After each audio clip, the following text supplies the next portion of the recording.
संबंधीची यादी सचिव वाचून दाखवतील। खालील विधेयके विधान परिषदेने कोणत्याही सुधारणेशिवाय संमत केली। सन 2024 विधानसभा विधेयक क्रमांक 11, 12, 13 व 16। खालील विधेयके विधान परिषदेने कोणत्याही शिफारशीशिवाय परत केली। सन 2024 चे विधानसभा विधेयक क्रमांक 17, 18, 19। खालील विधेयकांना राज्यपालांची अधिसंमती मिळाली। सन 2024 चे विधानसभा विधेयक क्रमांक 11, 12, 13, 16, 17, 18 व 19। शोक प्रस्ताव।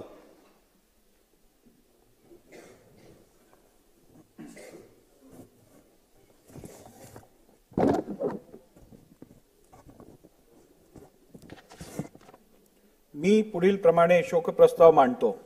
उद्योगपती श्री रतन नवल टाटा, सर्वश्री मधुकर काशीनाथ पिचड, रोहिदास चुडामण पाटील, माजी विधानसभा सदस्य व माजी मंत्री, श्री बाबा जियाउद्दीन सिद्दीकी, माजी विधानसभा सदस्य व माजी मंत्री, श्री वसंतराव बळवंतराव चव्हाण, विद्यमान लोकसभा सदस्य व माजी विधानसभा सदस्य, सर्वश्री ज्ञानेश्वर रावसाहेब पाटील, निवृत्ती विठ्ठलराव उगले, रामकृष्ण रघुनाथ पाटील, उल्हास नथोबा काळोखे, अर्जुनसिंह पीरसिंह वळवी, हिराराम आत्मारामजी वरखडे, सीताराम भिकाजी दळवी, विजय उर्फ अप्पा दत्तात्रय साळवी व हरिश्चंद्र देवराम चव्हाण, माजी विधानसभा सदस्य यांच्या दुःखद निधनाबद्दल हे सभागृह अतीव्र दुःख व्यक्त करत आहे।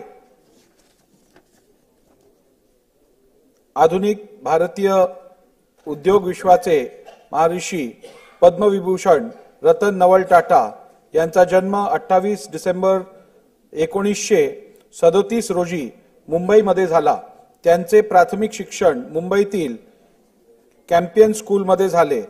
बिशप कॉटन स्कूल शिमला तसेच न्यूयॉर्क शहरातील रिव्हरडेल कंट्री स्कूल मधून त्यांनी आपले शिक्षण पूर्ण केले। 1959 मध्ये त्यांनी कॉर्नेल विद्यापीठातून ऍक्टिव्ह मध्ये पदवी प्राप्त केली। कैलासवासी रतन टाटा यांनी जवळपास 156 वर्षाची उज्ज्वल परंपरा असलेल्या टाटा उद्योग समूहाला खऱ्या अर्थाने 21व्या शतकात आणले आणि टाटा ही नाममुद्रा त्यांनी जगभर नेली। भारतरत्न JRD टाटांसारख्या अत्यंत प्रतिभाशाली उद्योजकांकडून टाटा समूहाची धुरा सन 1991 मध्ये रतन टाटांकडे आली। जग उदारीकरणाच्या उंबरठ्यावर असताना रतन नवल टाटा समूहाचे अध्यक्ष झाले। विमान वाहतूक, पोलाद, जीवनावश्यक वस्तू, वीज निर्मिती, मोटर निर्मिती, इलेक्ट्रॉनिक, दळणवळण, सौंदर्य प्रसाधने, हॉटेल्स, संशोधन क्षेत्र अशा अनेक विविध क्षेत्रामध्ये टाटा उद्योग समूहाला रतन टाटा यांनी उत्तुंग स्थान निर्माण करून दिले। टेटले हे ब्रिटिश चहा निर्मिती कंपनी, कोरस ही अँग्लो-डच पोलाद निर्मितीची कंपनी तसेच जॅग्वार लँड रोवर ही ब्रिटिश आलिशान मोटार निर्मिती कंपनी टाटांनी अधिग्रहित करून जागतिक उद्योग क्षेत्रात भारतीय कंपन्यांना जागतिक स्तरावर मानाचे स्थान मिळवून दिले। एकीकडे औद्योगिक विश्वात एकाहून एक अशी यशाची शिखरे गाठत असताना रतन टाटा यांनी व्यावसायिक नीतिमत्तेचे कठोर पालन केले। धनिकांनी स्वतःसह समाजाचे विश्वस्त मानावे ही शिकवण त्यांनी कटाक्षाने अंमलात आणली। परिणामात सार्वजनिक आणि धार्मिक संस्थांना त्यांनी भरपूर सहाय्य केले। रतन टाटा केवळ उद्योगपती नव्हे तर ते जगभरात त्यांच्या सामाजिक कार्य व देशप्रेमासाठी सुद्धा ओळखले जात होते। आपल्या संपत्तीतील 60% जास्त हिस्सा त्यांनी सामाजिक, शैक्षणिक, आरोग्य क्षेत्रासाठी दान केले आहेत। मुंबईतील टाटा सामाजिक विज्ञान संस्था, हैदराबाद येथील इंडियन इन्स्टिट्यूट ऑफ सायन्सेस अशा अनेक संस्थांच्या उभारणीसाठी टाटांनी मोलाचे वाटा उचलला आहे। मुंबईतील IIT, अमेरिकेतील कॅलिफोर्निया विद्यापीठ, ऑस्ट्रेलियातील न्यू साउथ वेल्स विद्यापीठ अशा अनेक नामवंत शिक्षण संस्थांना रतन टाटा यांनी सढळ हाताने मदत केली। कोरोना महामारीच्या काळात देशाची अर्थव्यवस्था कठीण स्थितीतून जात असताना रतन टाटांनी 1,500 कोटी रुपये दान केले। डाव्या हाताने केलेल्या मदत उजव्या हाताला कळू नये आणि उजव्या हाताने केलेली मदत डाव्या हाताला कळू नये इतकी संवेदनशीलता रतन टाटा यांनी आयुष्यभर जपली। सामाजिक दायित्व कसे जपावे याचे मूर्तिमंत उदाहरण म्हणजे रतन टाटा हे होते। नैतिकता आणि उद्यमशीलता याचा अपूर्व संगम असलेल्या रतन नवल टाटा यांना अनेक सन्मानांनी गौरविण्यात आले होते। भारत सरकारने सन 2000 मध्ये त्यांना पद्मभूषण, सन 2008 मध्ये पद्मविभूषण पुरस्काराने गौरवले होते। महाराष्ट्र शासनाने सन 2023 मध्ये त्यांना महाराष्ट्र उद्योगरत्न पुरस्कार प्रदान केला होता। जगातील अनेक संस्थांनी त्यांना विविध पुरस्कार प्रदान केले होते। इटली सरकारने order of merit grand officer तर जपान सरकारने grand cordon of the order of the rising sun हा पुरस्कार देऊन त्यांना सन्मानित केले होते। अशा या देशप्रेम, धाडस, सेवाभावी वृत्ती, शास्त्रीय दृष्टिकोन, असीम नेतृत्व, निष्कलंक चारित्र्य, सभ्यता अशा सर्व गुणांचा समुच्चय असलेल्या उद्योग महर्षी बुधवार दिनांक 9 ऑक्टोबर 2024 रोजी दुःखद निधन झाले। कैलासवासी मधुकर काशीनाथ पिचड यांचा जन्म 1 जून 1941 रोजी अहिल्यानगर जिल्ह्यात अकोले तालुक्यातील राजूर येथे झाला। त्यांचे शिक्षण BA पर्यंत झाले होते। कैलासवासी पिचड यांनी अखिल भारतीय आदिवासी परिषदेचे अध्यक्ष, अकोले तालुका एज्युकेशन संस्था तसेच राजूर आदिवासी उन्नती सेवा मंडळाचे विश्वस्त म्हणून कार्य केले होते। त्यांनी अगस्ती सहकार साखर कारखाना, अमृत सागर दूध संघाचे संस्थापक, संचालक म्हणूनही उत्तम कार्य केले होते। त्यांनी आदिवासी समाजाच्या उन्नतीसाठी विशेष योगदान केले होते। कैलासवासी पिचड हे अकोले पंचायत समितीचे सभापती तसेच अहिल्यानगर जिल्हा परिषदेचे सदस्य होते। ते सन 1980, 1985, 1990, 1995, 1999, 2004, 2000 व 2009 असे 7 वेळा महाराष्ट्र विधानसभेवर निर्वाचित झाले होते। त्यांनी आदिवासी विकास, पशुसंवर्धन, दुग्ध व मत्स्य व्यवसाय, परिवहन, वने इत्यादी खात्यांचे मंत्री म्हणून उत्तम कार्य केले होते। ते सन 1995 ते 1999 या कालावधीत महाराष्ट्र विधानसभेचे विरोधी पक्ष नेता होते। अशा या ज्येष्ठ समाजसेवकाचे शुक्रवार दिनांक 6 डिसेंबर 2024 रोजी दुःखद निधन झाले। कैलासवासी रोहिदास चुडामण पाटील यांचा जन्म 13 जून 1940 रोजी जळगाव जिल्ह्यात चाळीसगाव तालुक्यातील हिरापूर येथे झाला। त्यांचे शिक्षण BE पर्यंत झाले होते। कैलासवासी पाटील यांनी जवाहर शिक्षण संस्था व शिवाजी विद्या प्रसारक शिक्षण संस्था याची स्थापना करून अनेक माध्यमिक विद्यालये, वैद्यकीय तसेच अभियांत्रिकी व तंत्रनिकेतन महाविद्यालये सुरू केली। त्यांनी धुळे जिल्हा मध्यवर्ती सहकारी बँक, धुळे जिल्हा दूध उत्पादक व कृषी पूरक उद्योग संघ, इंडियन फार्मर्स फर्टिलायझर्स कोऑपरेटिव्ह संस्था, जवाहर शेतकरी सूत गिरणी, जवाहर कुक्कुटपालन सहकारी संस्था, जवाहर विणकर व हातमाग सहकारी संस्थेचे संचालक म्हणून उत्तम कार्य केले होते। धुळे जिल्ह्यातील अनेक सहकारी तसेच शैक्षणिक संस्थांशी त्यांचा निकटचा संबंध होता। कैलासवासी पाटील सन 1978, 1980, 1990, 1995, 1999 व 2004 मध्ये धुळे जिल्ह्यातील कुसुंबा मतदारसंघातून महाराष्ट्र विधानसभेवर निर्वाचित झाले होते। ते सन 1986 ते 1990 या कालावधीत महाराष्ट्र विधान परिषदेचे सदस्य होते। त्यांनी कृषी, महसूल, गृह, कामगार, ग्रामविकास, पाटबंधारे, गृहनिर्माण, पशुसंवर्धन तसेच संसदीय कार्य अशा विविध खात्यांचे मंत्री म्हणून उत्तम कार्य केले होते। अशा या ज्येष्ठ समाजसेवकाचे शुक्रवार दिनांक 27 सप्टेंबर 2024 रोजी दुःखद निधन झाले।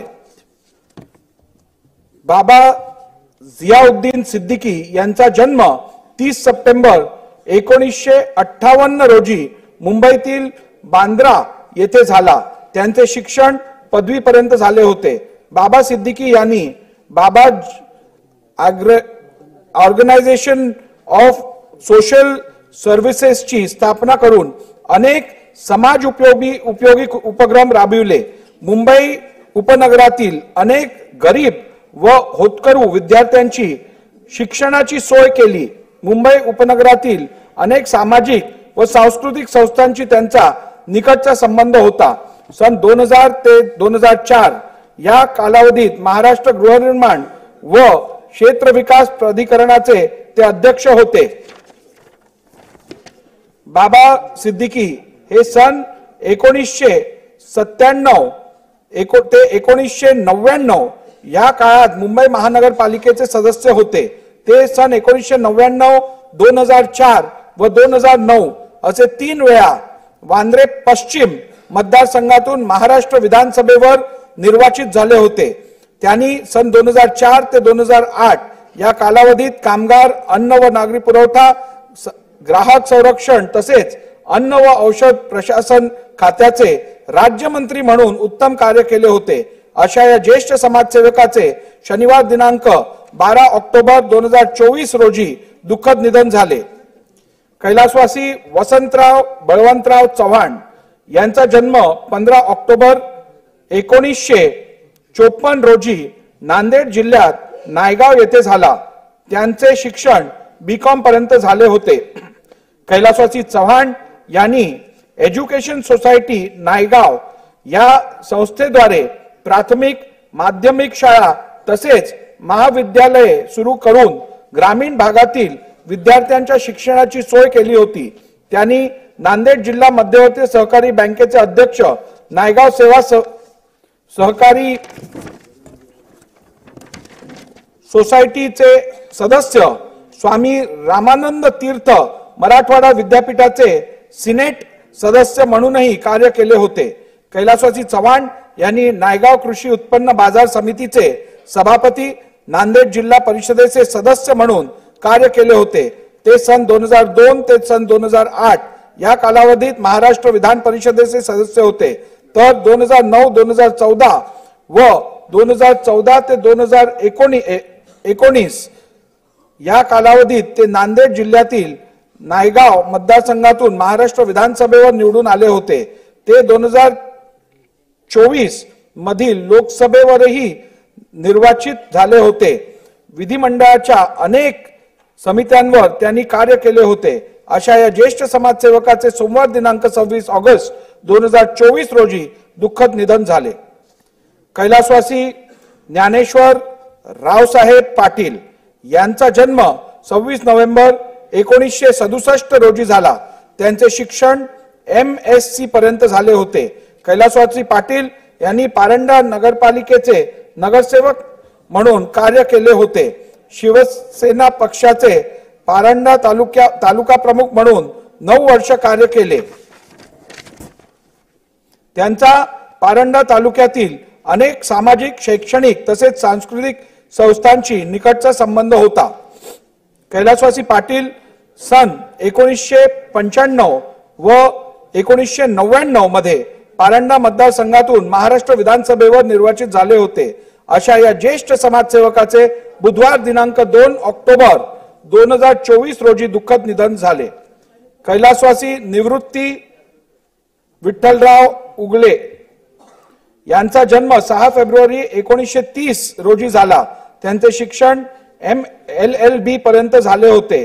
कैलासवासी उगले यांनी बीड जिल्हा सहकारी बँकेचे संचालक म्हणून कार्य केले होते. त्यांनी श्री छत्रपती शिवाजी विद्यालय, बल भीम महाविद्यालय तसेच आष्टी जनता वसतिगृहाचे संस्थापक म्हणून कार्य केले होते.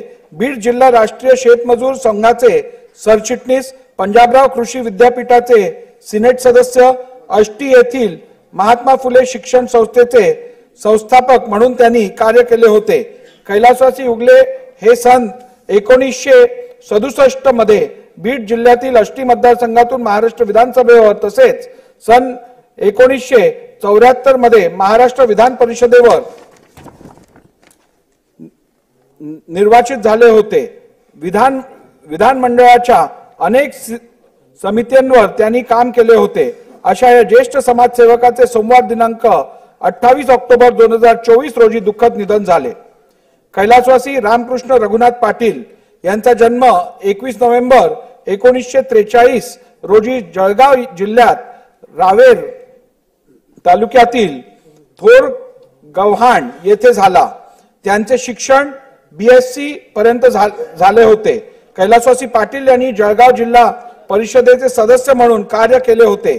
त्यांनी रावेर तालुका कापूस उत्पादक सेवा सहकारी संस्थेचे संचालक, पीक संरक्षण सोसायटी, थोर गव्हाण एज्युकेशन संस्था तसेच नागरिक नियोजित बँकेचे संचालक म्हणून उत्तम कार्य केले होते. कैलासवासी पाटील सन 1980 मध्ये रावेर मतदारसंघातून महाराष्ट्र विधानसभेवर निवडून आले होते. अशा या ज्येष्ठ समाजसेवकाचे शुक्रवार दिनांक 8 नोव्हेंबर 2024 रोजी दुःखद निधन झाले. कैलासवासी उल्हास नथोबा काळोखे यांचा जन्म 21 ऑगस्ट 1947 रोजी पुणे येथे झाला. त्यांचे शिक्षण मॅट्रिक पर्यंत झाले होते.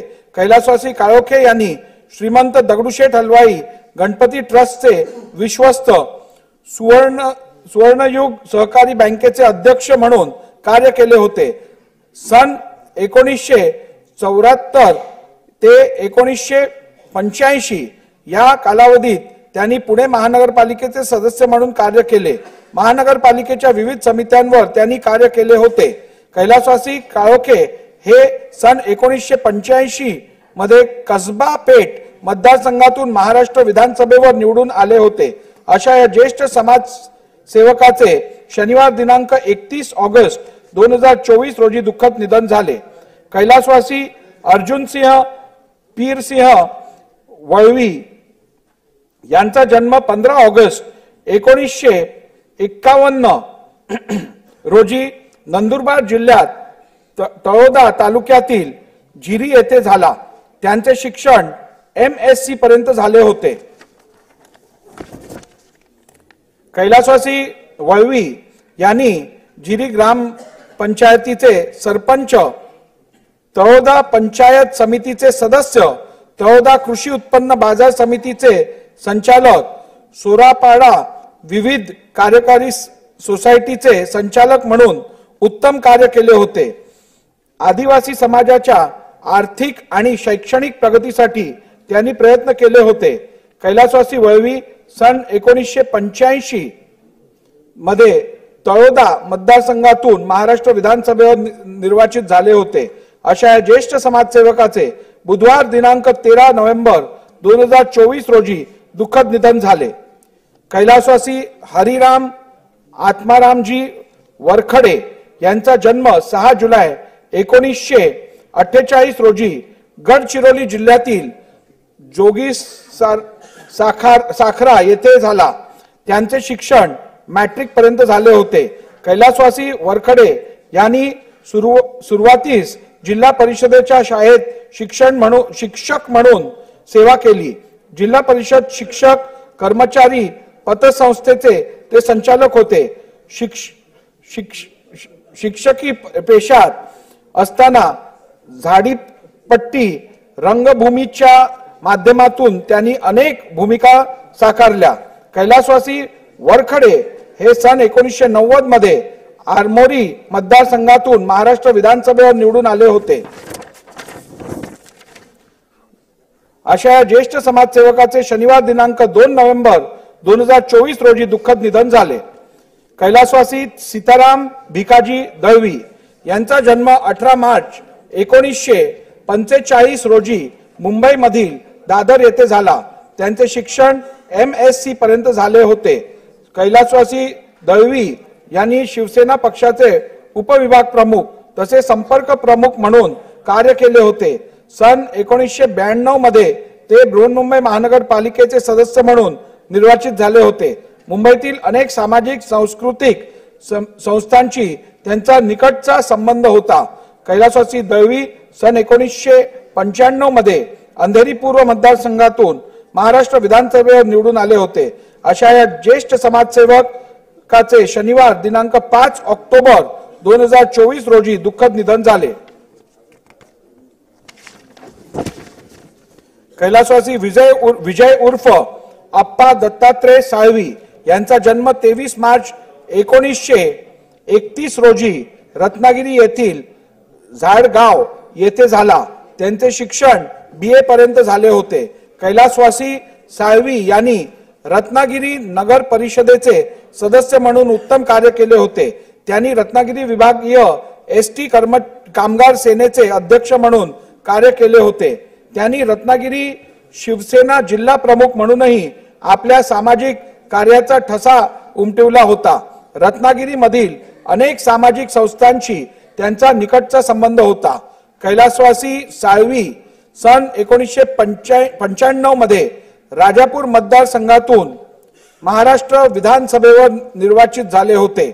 अशा या ज्येष्ठ समाजसेवकाचे मंगळवार दिनांक 10 सप्टेंबर 2024 रोजी दुःखद निधन झाले। कैलासवासी हरिश्चंद्र देवराम चव्हाण यांचा जन्म 25 डिसेंबर 1951 रोजी नाशिक जिल्ह्यात सुरगाणा तालुक्यातील प्रतापगड येथे झाला। त्यांचे शिक्षण BA पर्यंत झाले होते। कैलासवासी चव्हाण यांनी प्रतापगड ग्रामपंचायतीचे सरपंच, नाशिक जिल्हा परिषदेचे सदस्य म्हणून कार्य केले होते। त्यांनी मालगव्हाण आदिवासी सेवा सहकारी संस्था, महाराष्ट्र राज्य सहकारी आदिवासी महामंडळाचे संचालक म्हणून उत्तम कार्य केले होते। कैलासवासी चव्हाण सन 1995 मध्ये सुरगाणा मतदारसंघातून महाराष्ट्र विधानसभेवर निवडून आले होते। ते सन 2004, 2009 व 2014 मध्ये लोकसभेवरही निर्वाचित झाले होते। संसदेच्या तसेच महाराष्ट्र विधिमंडळाच्या अनेक समित्यांवर त्यांनी कार्य केले होते। अशा या ज्येष्ठ समाजसेवकाचे गुरुवार दिनांक 14 नोव्हेंबर 2024 रोजी दुःखद निधन झाले। सन्मान्य सदस्यांनी स्तब्ध उभे राहून शोक प्रस्ताव संमत करावा अशी विनंती आहे।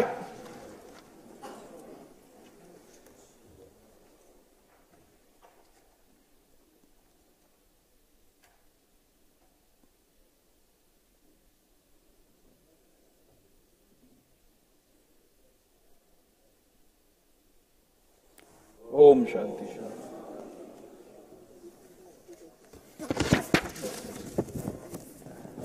सन्मान्य सदस्यांनी शोक प्रस्ताव संमत करण्यात आला आहे।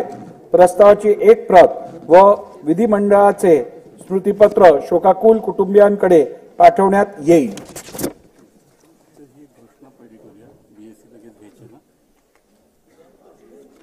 घोषणा करायची गरज. विधानसभा कामकाज सल्लागार समितीची बैठक घोषणा संपू दे ना.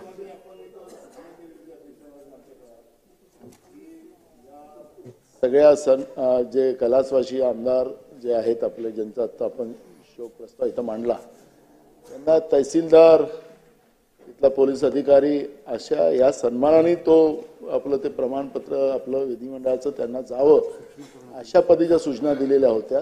तिथलं स्थानिक कोणी आमदार असतील आत्ताचे, त्यांच्या थ्रू ते जावं अशा पद्धतीची एक सूचना आपण दिली होती. त्याची अंमलबजावणी होत नाही असं निदर्शनास येतं. ती प्रॉपर व्हावी. आपण दिलेल्या माहिती संदर्भात योग्य कारवाई केली जाईल.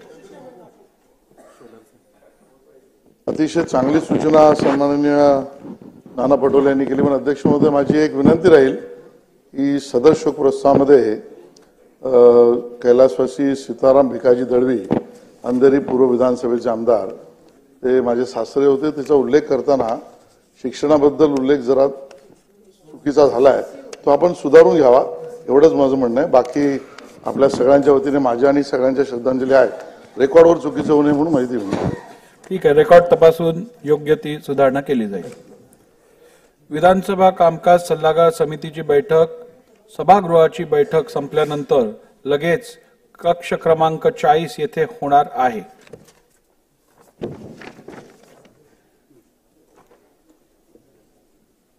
ऊपर ऑन करायला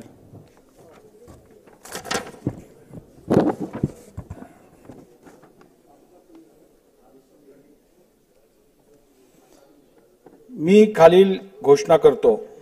राज्यपालांना अशी शिफारस करण्याचे ठरले आहे की महाराष्ट्र विधानसभेचे पुढील अधिवेशन सोमवार दिनांक 16 डिसेंबर 2024 रोजी विधान भवन नागपूर येथे घेण्यात यावे. विधानसभेचे अधिवेशन संस्थगित करण्याबाबत घोषणा. सभागृहासमोरील कामकाज आता संपले आहे. राज्यपालांकडून पुढील प्रमाणे संदेश आला आहे.